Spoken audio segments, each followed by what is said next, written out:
वंदे मातरम एक ऐसा स्वर जिसने भारत की आत्मा को झकझोर दिया। इसके महत्व को समझने के लिए आइए जानते हैं उसके ऐतिहासिक सफर के बारे में। वंदे मातरम केवल एक गीत नहीं है, बल्कि यह एक सांस्कृतिक धारा है जिसने साहित्य, राष्ट्रवाद और स्वतंत्रता आंदोलन तीनों को एक सूत्र में बांध दिया। मातृभूमि के चरणों में समर्पण के रूप में बंकिम चंद्र चट्टोपाध्याय ने इसकी रचना की। वर्ष 1875 में पहली बार वंदे मातरम गीत प्रकाशित हुआ, जिसकी पुष्टि श्री अरविंदो घोष ने 16 अप्रैल 1907 को वंदे मातरम नामक अंग्रेजी दैनिक लेख में की।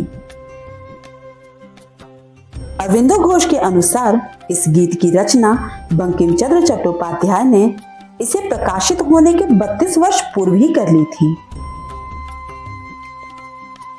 श्री अरविंदो घोष के शब्दों में, जब बंगाल की चेतना में पहली किरण फूटी, उसी निर्णायक क्षण में किसी ने वंदे मातरम गाया और क्रांति का बीज बोया गया। 1870 के दशक में जब भारत अंग्रेजी शासन के अधीन था, तब यह गीत आनंद मठ नामक उपन्यास के पन्नों से निकलकर आजादी की रणभेरी बन गया।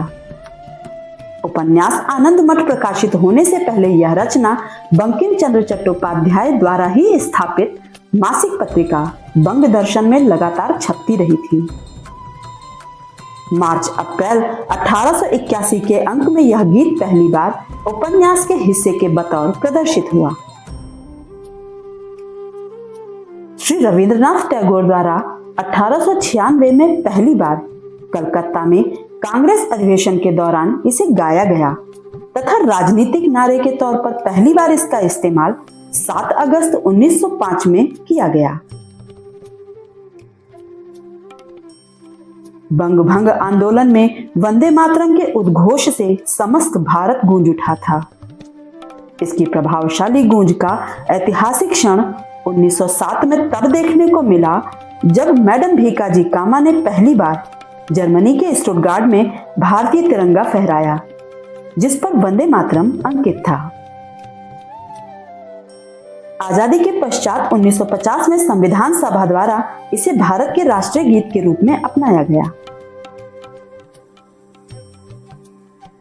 वर्ष 1905 उत्तरी कलकत्ता में जब वंदे मातरम संप्रदाय की स्थापना की गई, इस संप्रदाय के प्रत्येक सदस्य हर रविवार के दिन वंदे मातरम गाते और प्रभात फेरी निकालते हुए आजादी तथा मातृभूमि के समर्थन में जन जागरण का कार्य करते थे। अगस्त 1906 विपिन चंद्र पाल के नेतृत्व में वंदे भारत नामक एक दैनिक अखबार अंग्रेजी में आरंभ हुआ, जिससे बाद में श्री अरविंदो घोष भी जुड़े। यह अखबार राष्ट्रवादी विचारों, स्वावलंबन और युवा जागरण का प्रमुख माध्यम बना। ब्रिटिश शासन ने वंदे मातरम के द्वारा बढ़ते जन आंदोलन और राष्ट्रवादी प्रभाव से घबराकर इसके गायन और नारे दोनों पर प्रतिबंध लगा दिया, खासकर स्कूल और कॉलेजों में। इतना ही नहीं, नवंबर 1905 में बंगाल में लगभग 200 छात्रों पर वंदे मातरम गाने पर जुर्माना लगाया गया। जहां 1908 में महाराष्ट्र के धुलिया में एक विशाल जनसभा में यह नारा गूंजा, वहीं 1908 में बेलगाम में ही लोकमान्य बाल गंगाधर तिलक की गिरफ्तारी के दिन प्रतिबंध के बावजूद गीत गाने के कारण छात्रों पर लाठीचार्ज हुई और उनकी गिरफ्तारियां भी हुई। ब्रिटिश सरकार ने जितना ही वंदे मातरम को दबाने का प्रयास किया, यह गीत उतना ही मुखर होता गया।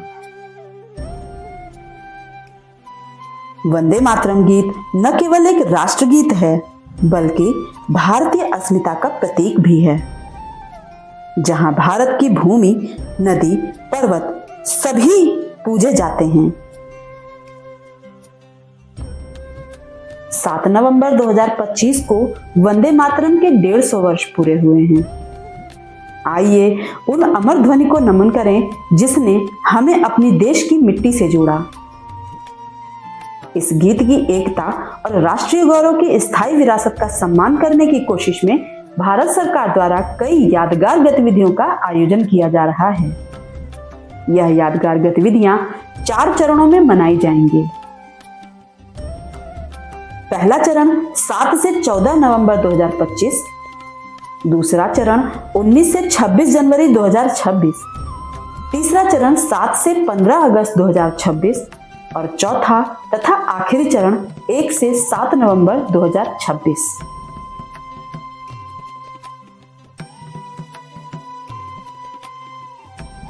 ऐसी ही ऐतिहासिक जानकारी के लिए हमारे साथ जुड़े रहें। वीडियोस पसंद आने पर लाइक जरूर करें और चैनल से जुड़े रहने के लिए सब्सक्राइब करना ना भूलें।